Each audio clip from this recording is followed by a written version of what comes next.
Si kagalang-galang Robin Padilla 'no, ay, bumanat na naman ng, isang napakalalim na argumento. Ito yung tinatawag na candy argument 'no. Kasi ang sabi niya, buksan na lang natin lahat ang mga bank records natin para makita ng mga tao na wala tayong kinikilingan dito. So gano'n 'no. Um, Kapagka halimbawa 'no, sa isang pamilya o sa pamilya ninyo marami kayong magkakapatid at, pagkatapos halos sabay-sabay kayong nagsilaki 'no. Oh, isang araw dumating yung nanay ninyo 'no, may dalang candy, tapos iisa lang at isa lang yung puwedeng mabigyan 'no. Halimbawa binigay sa'yo o sa kapatid mo, nakita 'no ng lahat. So ang sasabihin ng lahat, "Eh, bakit siya lang? Dapat lahat kami." So yun yung tinatawag na candy argument 'no. Actually yung panukala na yan 'no ni, Robin Padilla, puwedeng mapakinabangan yan 'no sa hinaharap, ha. Hindi ko naman yan sinasabing mali 'no o hindi dapat.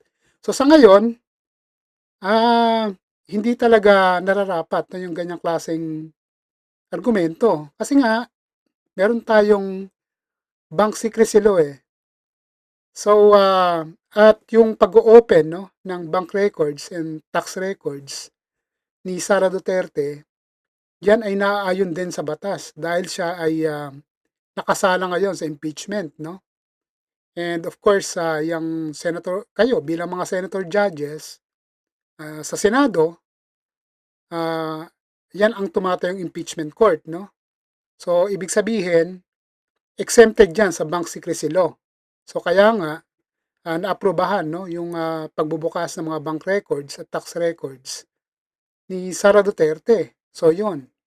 So, yan ay applicable din ayon sa batas 'no, sa mga iba pang government official na nahaharap sa mga kaso lalong-lalo na yung, corruption 'no, plunder.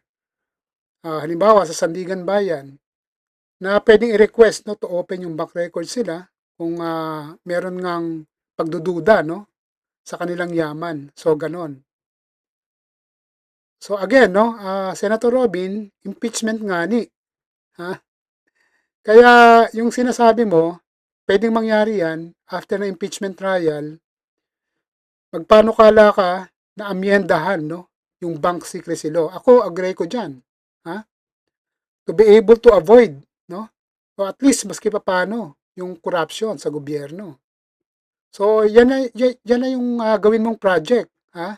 Magpanukala ka, amyendahan ang bank secrecy law, lalong-lalo na 'no, sa mga nakaupo sa gobyerno, mula sa barangay captain hanggang sa pangulo. So maganda 'yan. Pero sa ngayon kasi hindi applicable 'no, yung argumento mo. So, ah,